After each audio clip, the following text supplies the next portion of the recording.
Welcome to सनातन शक्ति। सनातन धर्म के 16 संस्कार। 16 संस्कारों का प्रयोजन। 1. गर्भाधान संस्कार। युवा स्त्री पुरुष उत्तम संतान की प्राप्ति के लिए विशेष तत्परता से प्रसन्नतापूर्वक गर्भाधान करे। 2. पुंसवन संस्कार। जब गर्भ की स्थिति का ज्ञान हो जाए तब दूसरे या तीसरे महीने में गर्भ की रक्षा के लिए स्त्री व पुरुष प्रतिज्ञा लेते हैं कि हम आज ऐसा कोई कार्य नहीं करेंगे जिससे गर्भ गिरने का भय हो। 3. सीमंतोन्नयन संस्कार। यह संस्कार गर्भ के चौथे मास में बच्चे की मानसिक शक्तियों की वृद्धि के लिए किया जाता है। इसमें ऐसे साधन प्रस्तुत किए जाते हैं जिससे स्त्री प्रसन्न रहें। 4. जातकर्म संस्कार। यह संस्कार बालक के जन्म लेने पर होता है। इसमें पिता या वृद्ध सोने की सलाई द्वारा घी या शहद से जिह्वा पर O3 लिखते हैं और कान में वेदोसी कहते हैं। 5. नामकरण संस्कार। जन्म से 11वें या 101 या दूसरे वर्ष के आरंभ में बालक का नाम प्रिय व सार्थक रखा जाता है। 6. निष्क्रमण संस्कार। यह संस्कार जन्म के चौथे महीने में उसी तिथि पर जिसमें बालक का जन्म हुआ हो किया जाता है। इसका उद्देश्य बालक को शुद्ध उद्यान की शुद्ध वायु का सेवन और सृष्टि के अवलोकन का प्रथम शिक्षण है। 7. अन्नप्राशन संस्कार।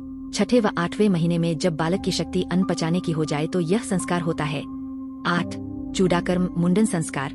पहले या तीसरे वर्ष में बालक के बाल कटाने के लिए किया जाता है। 9. कर्णवेद संस्कार। कई रोगों को दूर करने के लिए बालक के कान बींधे जाते हैं। 10. उपनयन संस्कार।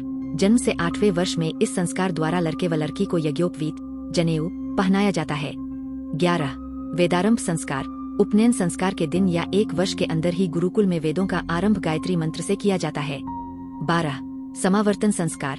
जब ब्रह्मचारी व्रत की समाप्ति कर वेद शास्त्रों के पढ़ने के पश्चात गुरुकुल से घर आता है तब यह संस्कार होता है। 13. विवाह संस्कार। विद्या प्राप्ति के पश्चात जब लड़का लड़की भली भांति पूर्ण योग्य बनकर घर जाते हैं तब विवाह दोनों का गुण कर्म स्वभाव देखकर किया जाता है। 14. वानप्रस्थ संस्कार। इसका समय 50 वर्ष के उपरांत है।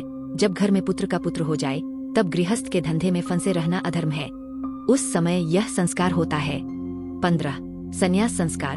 वानप्रस्थी वन में रहकर जब सब इंद्रियों को जीत ले, किसी में मोह व शोक न रहें तब केवल संस्कार हेतु संन्यास आश्रम में प्रवेश किया जाता है। 16.